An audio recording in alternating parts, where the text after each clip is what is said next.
Hola amigos, bienvenidos a un nuevo repaso de las lecciones de un curso de milagros en su canal de coaching y tips por Telegram. Este es un espacio diseñado para favorecer su formación espiritual y con esto la sanación de su cuerpo, de su mente y alma. Hoy vamos a hacer una exploración a fondo sobre una cita del curso para entender su contexto y todas sus implicaciones.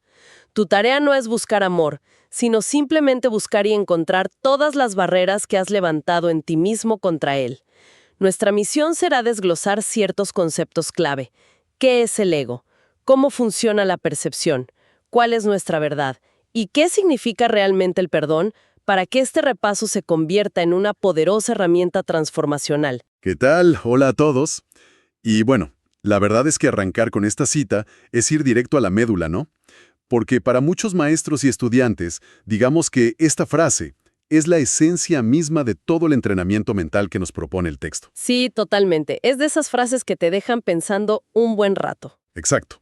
Pero, a ver, para entender de verdad la profundidad que tiene esto, tenemos que aceptar una premisa que, pues, suele ser súper incómoda para nuestra mente condicionada. Uy, me imagino. ¿A qué premisa te refieres? Pues a la idea de que absolutamente todo, y subrayo todo, el sufrimiento psicológico que experimentamos es autoinfligido. Wow, eso sí que es fuerte.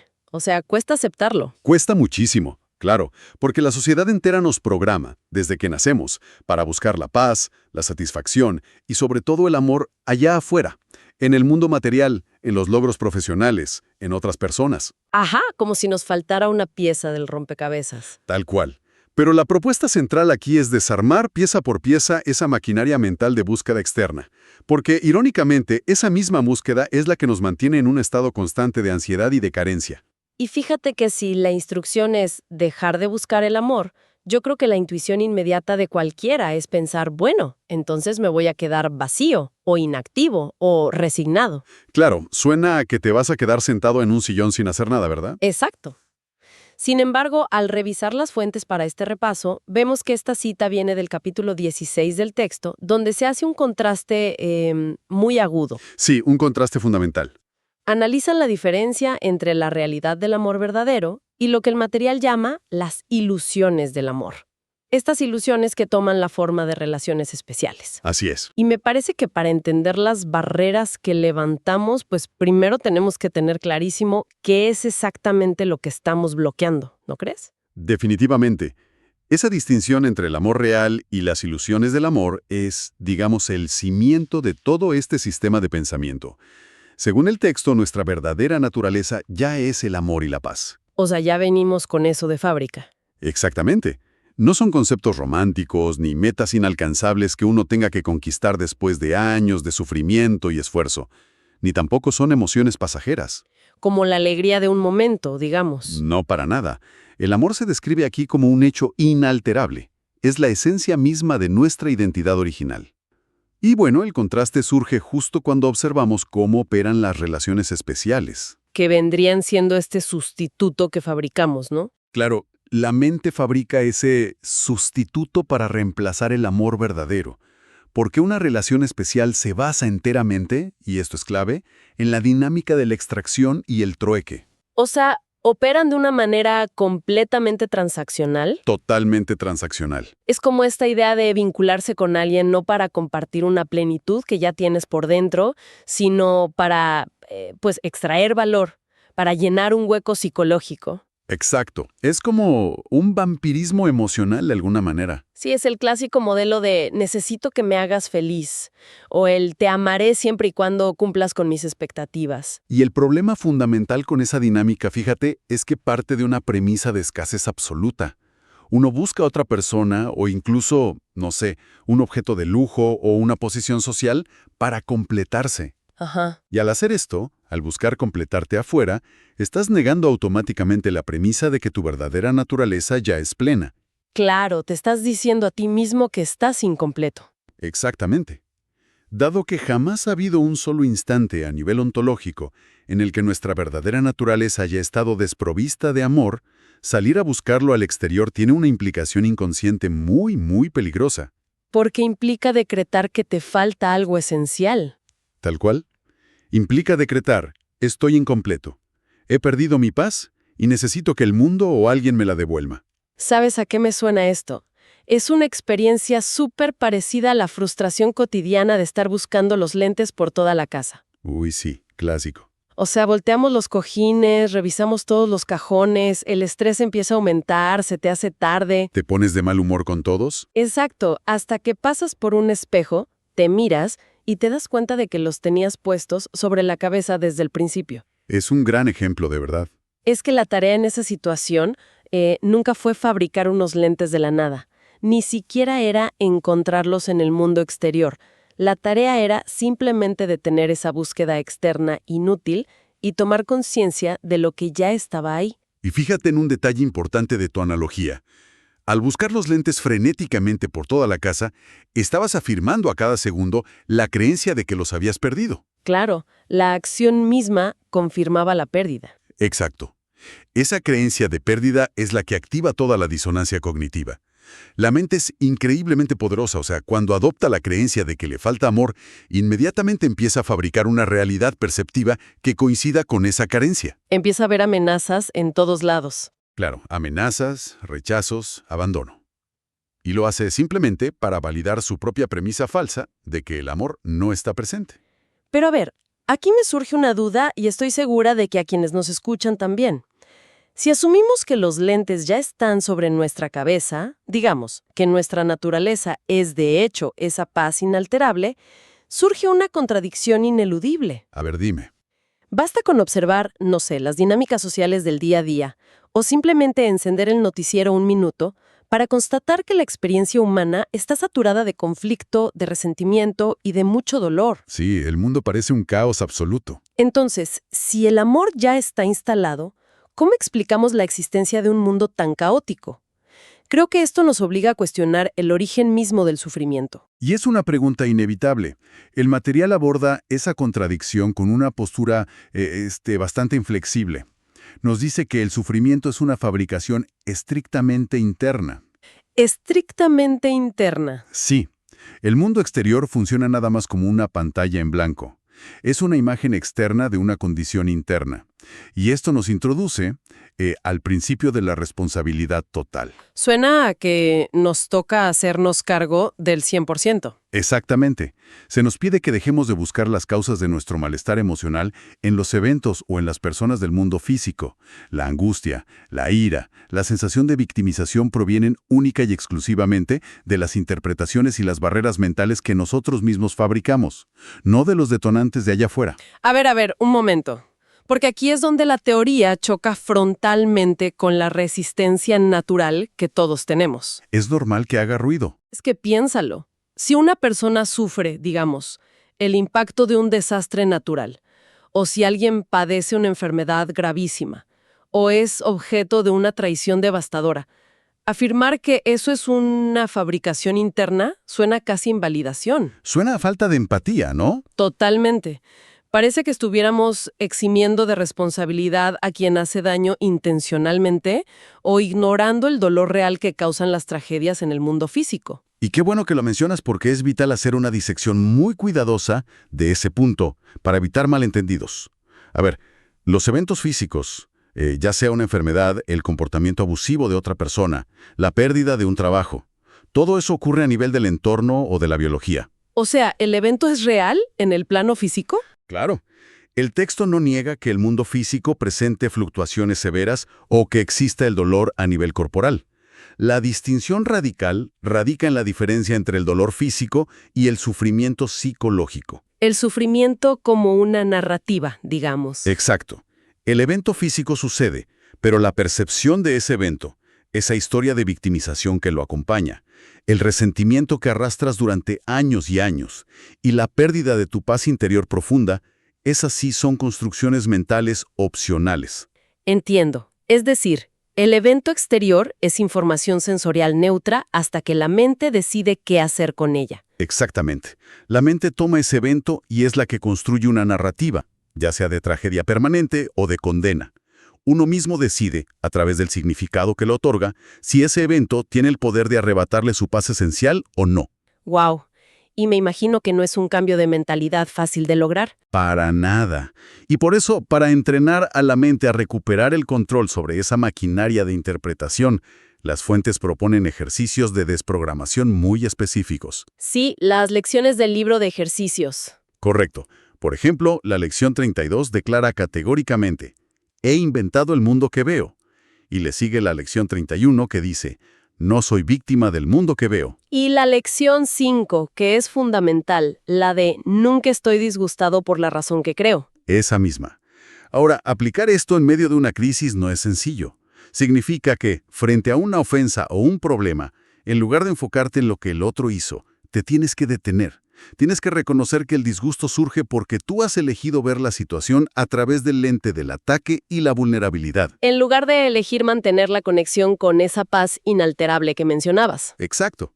Es una elección a cada instante. Pero fíjate, si nosotros somos los arquitectos de este laberinto interpretativo, si elegimos inconscientemente este sufrimiento prolongado, pues debe haber un mecanismo interno que se beneficie de todo esto, ¿no? Siempre hay una ganancia oculta. Porque nadie en su sano juicio, en su estado consciente y racional, decide fabricar ansiedad simplemente porque sí. Aquí creo que es donde debemos desglosar la figura del ego. Sí, y haciendo la aclaración de que el material no utiliza este término desde la perspectiva psicológica o freudiana tradicional que todos conocemos. Claro, no estamos hablando del ego como arrogancia o autoestima inflada. Exacto. El ego, dentro de este marco de referencia, se define como un sistema de pensamiento ilusorio que se sostiene íntegramente en la creencia en la separación. La idea de que estamos desconectados. Sí, es esta idea, digamos, delirante de que estamos desconectados de nuestra fuente creadora, que estamos aislados unos de otros en cuerpos individuales y que tenemos que competir por recursos limitados, llámese seguridad, atención o amor. Todos contra todos. Tal cual. Al adoptar esta creencia en la separación, la mente experimenta a nivel inconsciente un terror y una culpa abrumadores, porque en el fondo cree que ha destruido su estado de unidad y perfección original. ¡Wow! Una culpa existencial tremenda. Y para evitar que la mente mire hacia adentro y descubra que esa separación y esa culpa son en realidad irreales, el ego establece su mandato supremo. Y este mandato es, busca, pero no halles. Busca pero no halles. O sea, funciona exactamente igual que un juego de feria arreglado. A ver, cuéntame más de esa imagen. Pues sí, el ego diseña una dinámica donde siempre parece que estás a puntito de ganar el premio mayor. Nos dice, por ejemplo, que la paz va a llegar en cuanto consigamos ese ascenso en el trabajo, o cuando nuestra pareja por fin cambie su actitud, o cuando tengamos cierto nivel de dinero en el banco. Sí, la eterna promesa de que la felicidad está a la vuelta de la esquina. Exacto. Y nos mantiene invirtiendo energía, tirando los dardos a los globos en la feria, completamente hipnotizados por la distracción externa. Mientras nos mantenga persiguiendo una meta ilusoria tras otra, pues nunca vamos a mirar detrás del mostrador para darnos cuenta de que el juego está diseñado mecánicamente para que la insatisfacción sea permanente. Nunca vas a ganar el oso de peluche gigante. Qué buena analogía de verdad. Y ese juego arreglado es lo que garantiza la supervivencia del ego. Porque si la mente alguna vez detuviera esa búsqueda frenética externa y mirara profundamente hacia su interior, descubriría el amor inalterable del que hablábamos. Y se le acaba el jueguito al ego. Se le acaba por completo.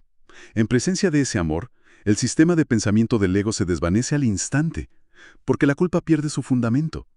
Y por eso el ego fomenta la creación de estas relaciones especiales.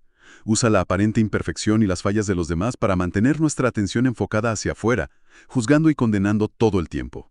O sea que el mundo exterior se convierte en el señuelo perfecto para evadir la responsabilidad. El señuelo perfecto, sí. Y fíjate que el lenguaje cotidiano que usamos nos delata claramente.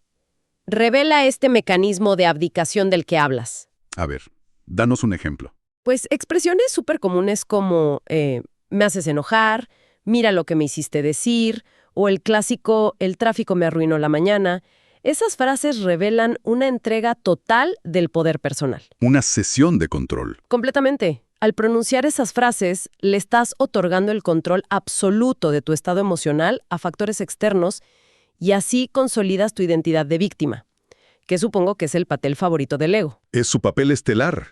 Y ese lenguaje que mencionas pone en evidencia la herramienta de defensa más sofisticada del ego, que es la proyección. ¿La proyección? A ver, explícanos un poco más cómo funciona esto aquí. Bueno, dado que la mente siente esa inmensa culpa inconsciente por creerse separada, la carga de autocondena resulta intolerable, es demasiado pesada. Entonces el mecanismo de supervivencia del ego consiste en tomar esa culpa interna, ese miedo, ese odio hacia uno mismo y expulsarlos hacia el exterior. Como si pudiéramos deshacernos de la basura aventándola al jardín del vecino. Exactamente. Los proyecta sobre otras personas, sobre las instituciones o sobre las circunstancias de la vida.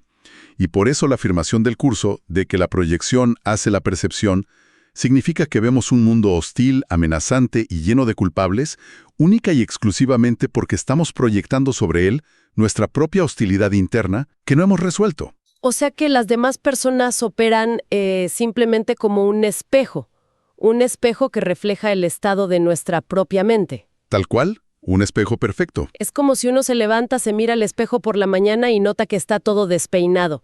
Enojarse con el cristal es un acto de locura, ¿no? Sería absurdo. Y romper el espejo, que a nivel de relaciones humanas sería el equivalente a atacar a la otra persona, ya sea mediante insultos, venganza o incluso dejándole de hablar, pues no cambia en absoluto la imagen real. Para nada. Sigues despeinado. Exacto. Para cambiar lo que vemos en el reflejo, tenemos que peinarnos nosotros mismos.